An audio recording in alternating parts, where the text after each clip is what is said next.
მოგესალმებით, მეგობრებო, ყველას მოგიკითხავთ შორიდან და დღეს მინდა ვილაპარაკო სააკაშვილზე. დავით ქაშიაშვილია ესეთი ნოდარ მელაძის კალიბრის ჟურნალისტი, ნოდარ მელაძის ხეხავია თუ ხერხავია თუ რაღაცა, ეს ვიღაცა ქაშიაშვილი და სიუჟეტი გააკეთა, სადაც სააკაშვილის წერილობით ინტერვიუს აქვეყნებს და უყურე და თან მეცინებოდა და თან ნერვები მეშლებოდა, რა თქმა უნდა, ოცნების ხელისუფლებას. ეს ქაშიაშვილი წერს აქედან, რომ აი ბატონო პრეზიდენტო, გკლავენ და მაინც არ კვდებით და ყველაფერი შეგიზღუდეს და ის იქიდან რომ მიშა იქიდან იწერება, რომ აი მზის სხივი არ მინახია წლებია, ისე შენი დედას შევეცი, მიშა რამდენი შენ წლებია მზის სხივი არ გინახია და ძალიან მშვენივრად ეფიცხები მზის სხივებს ისეთ პალატაში ხარ. და იქიდან ტირის მიშა, რომ აიო ფეისბუქიო შემიზღუდესო ამ ბოლო დროსო და კარგად ვარო რა, დედა ჩემი დღეში ორჯერ მოდის საჭმელი მოაქო, ის ჩემი სოფო და ბავშვიც მოდიანო და ვერთობიო, ვარჯიშობ კიდევაცო და გადისო დრო რა და იქიდან იწერება მიშა, რომ აიო ხალხმაო და აფასაო ჩემიო პიროვნებაო და ყველაზე ცნობილი უკრაინელი პოლიტიკოსი ვარ მსოფლიოშიო და მე ვჭირდები საქართველოსო და რაღაცებს იქ რევოლუციური მოკლედ მოტივებით იქიდან რაღაცებს იწერება და ამ რევოლუციაზე ლაპარაკობს და იქ უკრაინა და იქ ვიღაცა სერბეთში რაღაცა ორგანიზაცია ოტპორია ჩვეულებრივი აი როგორც ჩვენთან არიან ეს არასამთავრობო რაღაცა ყლიშვილები, აი ეგეთი ყლიშვილები, ამ ოტპორის წევრები, რომლებიც აგენტურული ქსელია რეალურად კონკრეტული პოლიტიკური ჯგუფების დავალებების შემსრულებლები და სწორედ აი ამ ოტპორებმა, სააკაშვილებმა და ზელენსკიმ და ვიღაცა ყლიშვილებმა დედა მოუტყნეს, რა ვიცი, უკრაინას რა უქნეს, კარგად ვნახეთ, ხო? ეს ჩემი ვიდეო ძალიან გულით მინდა რომ ნახონ განსაკუთრებით ახალგაზრდებმა, იმიტომ რომ ცოტა ხნის წინ მე მწერს აქ ერთი ახალგაზრდა, რომ ჩვენო ახალგაზრდებიო მივხვდითო რომ თურმეო ყველაზე წესიერი ხალხი ყოფილან ნაცებიო. და ვისაც ეს ამბავი ასე გონია, მე მინდა იმ ახალგაზრდებს მივმართო და უთხრა, რომ დაინტერესდნენ ეს ახალგაზრდა ადამიანები მიშას პოლიტიკური მოღვაწეობით თავიდან ბოლომდე. რა გზა გაიარა სააკაშვილმა, თავისი ჯარიდან დაწყებული, სწავლებით დამთავრებული, მე ამერიკაში მოღვაწეობით, იქ ამერიკაში რომ მოღვაწეობდა, ვინ ყავდა კურატორები სააკაშვილს, მე ვინ გამოუშვა საქართველოში, მიშას მთავარი ცენტრი, ტვინი, ვინც არის ბიძამისი, ალასანია, ვინ არის ალასანია, დაინტერესდნენ ამით. და მოусმინონ ახალგაზრდებმა აი ეს მიშას ტვინი, ბიძამისი, ალასანია და აი ეს სირი მიშა ქართველებზე როგორ საუბრობენ, როგორ მოიხსენიებენ ქართველებს. ამას მოусმინონ იმ ახალგაზრდებმა, ვინც წერენ, რომ თურმე ნაცები არიან, თურმე ყველაზე წესიერი და სუფთა ხალხი. ასევე ეს ახალგაზრდები უნდა დაინტერესდნენ და დაიწყონ მოიწიონ და ძალიან მარტივად აღმოაჩენენ, რომ სააკაშვილის მმართველობის დროს რამდენი ადამიანიც დაიხვრიტა საქართველოში პირდაპირ მნიშვნელობით არანაირი სასამართლოს უფლებით სარგებლობის უფლება იმ ადამიანებს არ დაუტოვეს. არც სამართლიანი სასამართლოს უფლება დაუტოვეს იმ ხალხს და არც უსამართლო სასამართლოს უფლება. უბრალოდ აი ესე მივიდნენ და ზოგი საკუთარ საძინებელში დახვრიტეს, ზოგი ქუჩაში დახვრიტეს და ამ თვითონ მოიძიონ ამ ახალგაზრდებმა ამ ადამიანების რაოდენობაც და პიროვნებებიც ვინ იყვნენ და რა ასაკის ხალხი იყო და რას წარმოადგენდნენ და რა ვითარებაში ხოცეს ეს ადამიანები. ასევე მინდა ძალიან რომ აი ეს ახალგაზრდები დაინტერესდნენ რა პირობებში იხდიდნენ ამათნაირი ახალგაზრდები მიშას დროს სასჯელებს და რამდენი ადამიანი გარდაიცვალა სააკაშვილის მმართველობის პერიოდში საპყრობილეებში. რამდენი ადამიანი გარდაიცვალა, რამდენი ადამიანი დაინვალიდდა და რამდენი ადამიანი ფსიქიურად შეიშალა სააკაშვილის დროს საპყრობილეებში. და აღმოაჩენენ ეს ადამიანები, რომ 37 წელიწადს რო ხშირად ეს აი 37-ში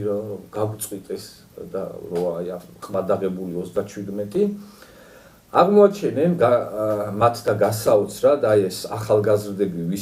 ვის ემოციებზეც მიშა ეხა ციხიდან თამაშობს აი ეს ახალგაზრდები ნახავენ რომ დიახაც 37 წლის მერე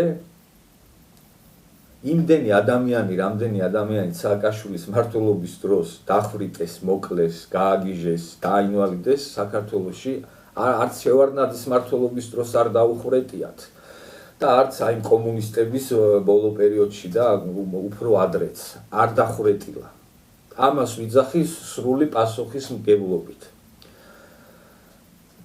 ასევე ამ ახალგაზრდებმა უნდა იცოდნენ, რომ მიშა არის ჩვეულებრივი აგენტი ტიპი, რომელიც მთელი თავისი ცხოვრება, აი ჯერ აკებეს ჯარებში რომ მსახურობდა, ბიძამისმა რო ჩაუწყო, იქიდან დაწყებული, ყოველთვის ვიღაცების სამსახურში იყო მიშა და რო იქიდან რო იწერება, რომ აიო, ეხა აფასებენო, რა გავაკეთე მე ქვეყნისთვისო. გეტყვით რა გააკეთა მიშა. და თუ მეშლება მითხარით რომ გეშლება, ოღონდ კორექტულად, რუსო და რაღაცებს არ მივიღებ, ყველას პასუხს დაგიბრუნებთ. სააკაშვილმა გააკეთა ის, რომ 2003 წელს რეალურად, რავი, მოგებული არჩევნები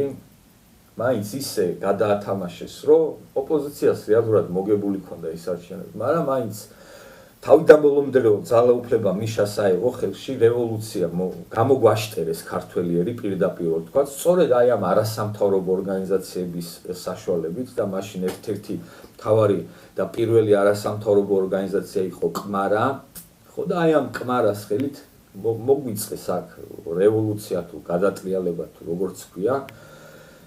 სააკაშვილმა ჩაიგდო ხელისუფლება ხელში. სააკაშვილი ასევე დღეს ციხიდან ლაპარაკობს ერთობაზე. ეს ის სააკაშვილია, რომელმაც სააკაშვილმაც ხელისუფლებაში მოსვლის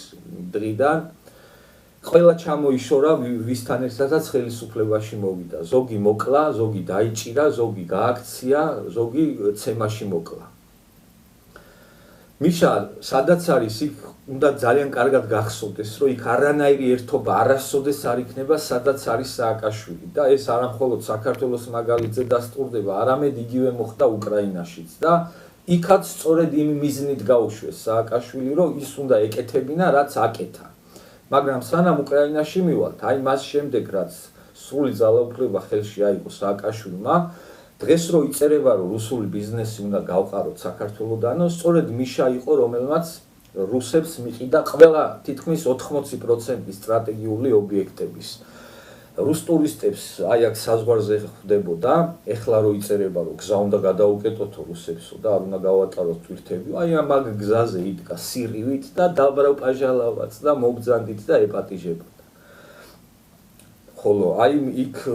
საზღვარზე დახვედრამდე კი უბრალოდ აჩუქა რუსებს კოდორის ხეობა, ერთი ტყვია რო არის როლა ისე და ცხინვალის რეგიონს, რომლებსაც 5 სოფელს თუ 25 სოფელს მაქსიმუმ აკონტროლებდნენ ოსები და ისიც ისე აკონტროლებდნენ, რომ იმ პერიოდში ცხინვალის გავლით დადიოდა ავტობუსები და შედიოდი და გამოდიოდი და პრობლემა არ იყო. მოკლედ, რასაც აკონტროლებდნენ მიშამდე, ერთი 40-ჯერ დიდ ტერიტორიას აკონტროლებენ დღეს და ეს ქნა მიშა. აქ რომ მოითავა აი ეს დავალებების შესრულება, მე გადაისროლეს უკრაინაში და უკრაინაშიც ყველაფერი ზედმიწევნით ისე გააკეთებინეს სააკაშვილს, როგორც აწყობდა რუსებს ალბათ, პირველ რიგში რუსებს. აბა ეხა უკრაინელებს რო აი ეგ რაც ჭირთ, რო არ აწყობდათ, ხო ნათელია. სააკაშვილი იყო აი რა ქვია, მაედნის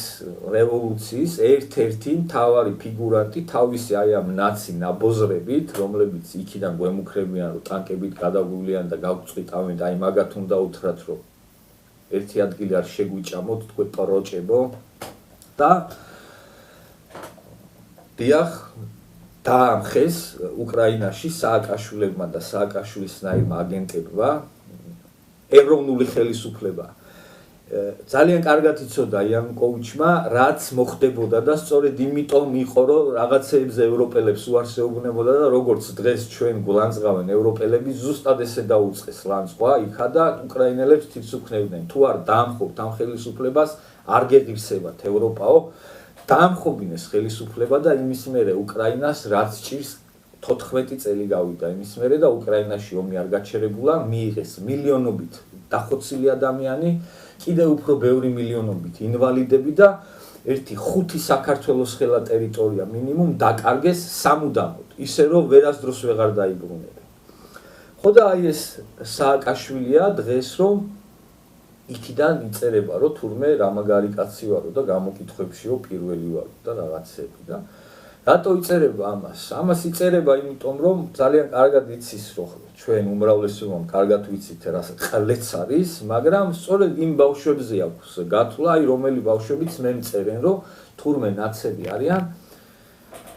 ყველაზე წესიერი ხალხი. სირცხვილია ბავშვებო, მართლა სირცხვილია. ეს არის თქვენი ქვეყნის და თქვენი ერის უპატივცემულობა, როცა თქვენ ნაცებს ტაშს უკრავთ, როცა მიშა მაგარი კაცი გგონიათ არ ვიცი, მაშინ თქვენ ტაშს უკრავთ ყველა იმ ადამიანის დახვრეტას, რომელიც სააკაშვილმა დაახვრეტინა, ყველა იმ ოჯახის გაუბედურებას, რომელიც გაუბედურა, ყველა იმ ადამიანის უბრალოდ გაგიჟებას, რომ ვერ გაუძლო ბევრის ფსიქიკა, ვინც მიშამ გააგიჟა და რა ვიცი, საქართველოს ტერიტორიების დაკარგვას, ადამიანების ხოცვას და